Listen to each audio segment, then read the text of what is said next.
What's up guys, Mikey Bustos here, aka AntsCanada. Welcome to the AntsCanada Ant channel. This is a special video on managing your ants. I haven't really done a tutorial on how to do ant planning because it's a very big part of ant keeping. And when I say managing your ants, I mean, managing where the ants live, managing their setup, how to control ants, even though they kind of sometimes control you.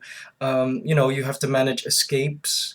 As an ant keeper, you really have to monitor their living space. And featured in this video is our brand new product. A lot of you guys wrote in saying you love the Omni nest, but you guys have large Camponotus ants, for example, or ants that are quite large, like harvester ants. Well, to be honest, these large Omni nests can definitely house a Camponotus colony. The tunnels are quite spacious. You see there? And they can accommodate a Camponotus queen with ease. But for those of you that weren't satisfied with this size, we heard your cry, guys, and so AntsCanada is bringing you the extra large Omni nest right here. It's huge. Look at that. Massive. For those of you with extra large colonies, extra large ants, here it is, guys. We obeyed your calls, and we're really excited to launch it. And just for a size comparison, note, never hold your Omni nest with one hand, especially like this. They are delicate and valuable items that your ants will need to survive. You'll see this here is the extra large Omni nest. It's the size of a laptop and it's quite heavy. And then here is the large Omni nest. See that size comparison? The extra large Omni nest holds about 3 times as much as the large Omni nest. Just so you guys have an idea as to how much space there is. And see that? The tunnels are just awesome. It's basically a extra large version of our large Omni nest, and it really is large. And here's the outworld that goes with it. Look how big that is. And you can either have it set up so that it's set up onto the Omni nest, you see there, or you can have it separate. Me, I like to have my nest and outworld separate. But for those of you who like to have your colonies portable, the Omni nest allows you to do that. You just remove this plate here, and then you screw on the Omni nest outworld. But yeah, it's huge. I love it. If you watch my other videos, I removed this sponge here, and I'm using that as a chamber. And so I'm going to include this into my growing Solenopsis geminata colony. So if you've been following my videos, you'll see that this colony that I'm keeping is just explosive in growth. They grow so fast. And I think this will last them quite a while. I had to add a second Omni nest, a small, and now I'm going to add this one right here, the extra large, to their setup. And that's what this video is about. And while I'll do that, I'll talk about managing your ants. So this is my current setup. I've got a small Omni nest here, a large Omni nest, both attached to the outworld for the small Omni nest here, with 2 holes that I bore into the outworld using a hot knife. And then this tube connects to the outworld. I wanted to add the new Omni nest product that we're making available at the store, the extra large Omni nest. And this should last them a while. I probably won't have to add another attachment for, well, who knows, because this colony is growing really, really fast. And so the first thing you want to keep in mind when planning out the living space of your ants is you want to make sure the ants are properly fed and properly nourished, so that they can deal with the the tasks involved with moving the young. They're going to spend a lot of energy going into the defensive response. If you're dealing with a stinging species, it helps to have gloves. In my previous videos, you guys were like, why aren't you wearing gloves? And I read those comments and I was like, Yeah, true. Why ain't I wearing gloves? So now I am, and I found it really helps because this species is quite aggressive. I originally didn't want to wear gloves because I felt like I couldn't feel the ants, and I just wanted to have proper contact with the equipment and tubing, but it does help a lot. Also, it really helps to have two paintbrushes like this, so you could just kind of scoop up um, the escapees with paintbrushes like this. You can just scoop them up and then dump them into your outworld. I plan on actually getting rid of this small outworld and replacing it with this large OmniNest outworld. So you see I've already bored the holes, I've already placed the tubing inside.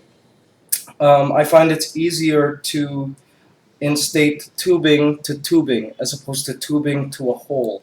So I've got some tubes here that are readily attachable to the tubes that I plan on attaching, just to make it really quick. And if you look, I've recently purchased a bottle of Insectislip, which is an awesome thing. I recommend it for all ant keepers, especially those with ants that are MacGyver ants, as I call them. They can escape any setup. Well, if you have this Insectislip, they really contain the ants, and we'll see if they can contain this Solenopsis geminata colony. Um, you can buy it from a website called BioQuip. It's bioquip.com, and it's called Insectislip. You see that here? And what it is it's liquid fluon. It's called, another name for it is PTFE. It is kind of like a milky fluid. It's got no odor, actually. It glides on clear, but then it hardens into a enamel dried toothpaste meets candle wax. You can see it right here. You can actually touch it. Unlike baby powder and rubbing alcohol, which I've used in the past, you know, when you touch it, it comes off. So here we go. It really helps when working with a really active, aggressive species like this, to have a friend on hand, a trusted assistant to help you. So to help me now, I have my friend RJ here, who's gonna, there he is, there's his glove, to help me. All right, so what I'm gonna do first is I'm going to get rid of this connecting chamber here and replacing it with this. I'm gonna open the lid for that outworld. So I can do that. This first to the extra large OmniNest. So let's do that first. I wonder when they're gonna move in here. I'm gonna first detach the main nest with the queen. Why am I gonna do this? I just want to make sure the queen doesn't escape into this chamber as soon as there's an alarm response, because when there's an alarm response in the nest, they quickly go to protect the queen and bring her somewhere else. So I want to make sure that this large Omni nest where the queen is, and she's somewhere here, is dealt with first and moved into the new living space. So let's do that. Into this tube. 1, 2, 3, go.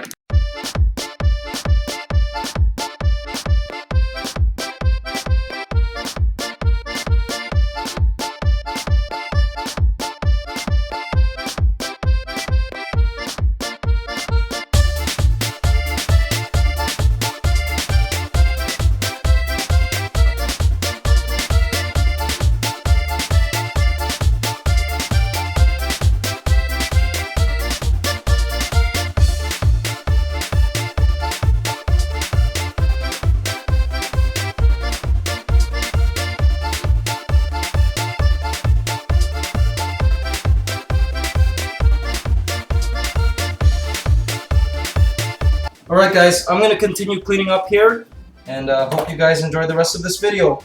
Bye! Managing an ant colony is very much like managing a city of people. With many individuals and a lot going on, there are processes which naturally happen, needs that must be met, places that must be provided, and systems that must be allowed to be set in motion. You as the ant keeper are responsible to plan your ant colony setup so that it best provides the ants the spaces and resources they need. You as the ant keeper must also assume the responsibility of dealing with the duties which are normally taken care of by other elements in the wild, and to also provide protection for your ants from outside predators, enemies, disease and fungal threats, other ants, and so on. Ants are generally fully capable of taking care of themselves, but in captivity, they still depend on you to govern certain aspects of their lives. As you may already know, an ant colony requires two main living spaces: a nest space in which the colony, queen, and young will reside, and an outer world, or outworld, where the ants will forage and dispose of refuse and the dead. Ants will naturally choose the most suitable nesting space. They typically prefer dark, enclosed, and moist areas to nest. So make sure to cover your formicarium when not observing, water your nest regularly, and ensure your nest isn't too spacious, so that they will choose the formicarium as their nest, and not the outworld. If your outworld contains enough soil for them to dig, too many decorations and plants, or tons of ornate driftwood pieces and rocks, you risk the ants moving into your outworld. So try to keep your outworld as bare as possible and as simple as possible, so they favor your formicarium for nesting. It is normal to have ants congregate in your outworld, as they do this in the wild, setting up hangout stations near the nest. But if they move the young, like larvae, eggs, and pupae, into the outworld, you know they've chosen your outworld as a nesting space, meaning the formicarium you are providing them doesn't meet their standards for nesting. Or they may have already filled up their current formicarium and are requiring you to provide them an additional nest space or satellite nest. One way to encourage the ants to choose your outworld as their outworld is to feed them through their outworld. Ants usually will not nest in a place where they will constantly be met with prey or other animals. Make sure to feed your ants in their outworld and not in their formicarium. Also, ants hate nesting where there is wind. So you could buy a cheap air pump from your local pet store and rig it so it creates a slight breeze in your outworld. This is usually enough to make ants move into your formicarium. Heat also does the same thing. If you add a heat pad or add a heat lamp over your outworld, this usually causes the ants to move into your formicarium and out of your outworld. Don't be too worried if your ants choose to nest in your tubes. This is quite normal. If they're residing in your tubes and not in your formicarium, simply use tubes with a larger diameter and cut the tubes short, or use connecting chambers to join the tubes. Speaking of connecting chambers, in this setup here, I use a large Omni nest outworld as a connecting chamber. I leave it up to the ants to decide whether they want to use it as an outworld or a large formicarium chamber. But I will not feed them nor water them in this chamber. They usually will use a chamber like this as a place to dispose garbage temporarily, or to set up bathroom areas, as seen here. Ants will go to the bathroom in a designated area both inside the nest and outside. Ant poop is kind of like a miniature version of bird poop.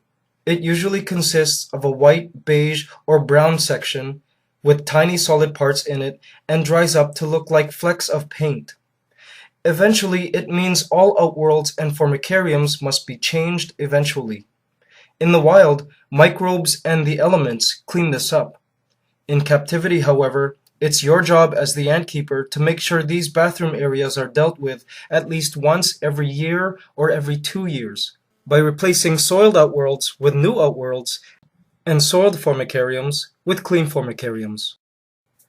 As long as you're continually adding nests to your setup as the colony grows, and new outworlds as well, you can make nest and outworld cycling easy.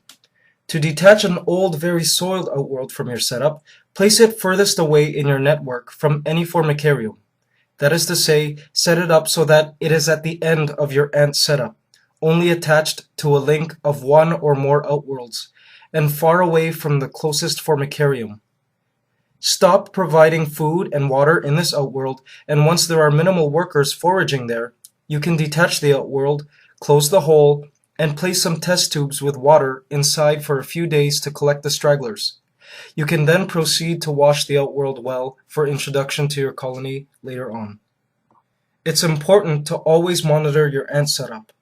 Ants will always be on the lookout for new areas to explore, and once one worker finds a breach, it will let the others know, and these recruits will help at breaking free. Patch up any holes and/or reinforce potential spaces of concern with tape or silicone caulking. Using silicone caulking or tape to bind tubes and units together is highly recommended. Use a good repellent for your outworld, with special attention paid to the corners. Insectislip from bioquip.com is amazing. And if possible, use a lid to keep elements and possible pets, as well as curious kids and other animals outside of your ant setup. Always remember to keep your ants warm. Ants don't do well in an air-conditioned room. Be sure to always spot clean when you can. Scoop up dead ants from their graveyard in the outworlds, and do your best not to introduce decorations from outside or wild-caught insects, as these may bring dangerous disease, fungi, viruses, or pesticides to your ant colony. Feed them well and provide them ample fresh water in test tubes in their outworld. With proper ant management, a perfectly tailored home, and an understanding of your ant colony's requirements and preferences, your ant colony will grow with lots of ant love into your dream ant miniature, or not so miniature, ant city. This is AntsCanada signing out.